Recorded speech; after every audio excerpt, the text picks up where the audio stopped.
ఇరాన్పై Israel, America సంయుక్త దాడుల నేపథ్యంలో Gulf దేశాల ఉద్రిక్త పరిస్థితులు నెలకొన్నాయి. దీంతో తెలంగాణ రాష్ట్రానికి చెందిన వేలాది మంది Dubai, Saudi, Kuwait, Qatar, Bahrain, Oman తదితర దేశాల్లో పనిచేస్తుండగా వారి కుటుంబ సభ్యులు తీవ్ర ఆందోళనకు గురవుతున్నారు. 4 రోజులుగా కొనసాగుతున్న దాడుల వార్తలు, సోషల్ మీడియాలో వస్తున్న పేలుళ్ల వీడియోలతో ఇక్కడి కుటుంబాలు భయాందోళనలో గడుపుతున్నాయి. వేమ్లవాడలో పలువురు కుటుంబాలు ఒకచోట చేరి తమ వారిపై సమాచారం తెలుసుకుంటూ ఆవేదన వ్యక్తం చేశారు.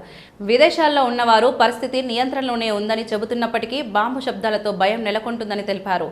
తమ వారిని క్షేమంగా స్వదేశానికి తీసుకురావాలని కేంద్ర, రాష్ట్ర ప్రభుత్వాలను కుటుంబ సభ్యులు వేడుకుంటున్నారు.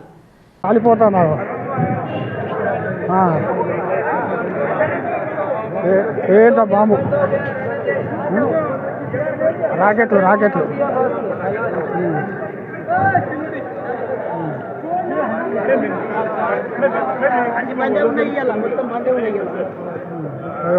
ఇక్కడ పడ్డది మొత్తం.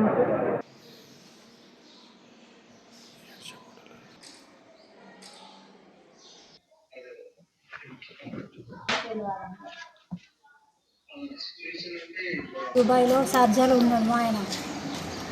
ఇబ్బంది అవుతుంది. గవర్నమెంట్ ఏమన్నా హెల్ప్ చేస్తే ఇక్కడికి ఫ్లైట్లు ఓపెన్ అయితే పంపిస్తామని చేస్తుంది. ఫ్లైట్లు ఓపెన్ చేస్తే మా ఆయన పంపిస్తే మేము కూడా చూసుకుంటాం కదా. ఎవరి వాళ్ళకి షార్జాలో బాగా అవుతుంది. ఇప్పుడు మేము పిల్లల్ని వదిలిపెట్టి అక్కడ దూరానికి వెళ్తే ఇప్పుడు వాళ్ళు చేసే మా వాళ్ళు ఏం చేయలేరు కదా. అట్లా ఎవరు చేసిన ప్రాబ్లమ్స్కి వట్టి జనాల మీద వేస్తే ఇబ్బందే కదా. గవర్నమెంట్ హెల్ప్ చేసి మా వాళ్ళని మా ఇంటి దగ్గరికి పంపించే మాదిరి చేయండి.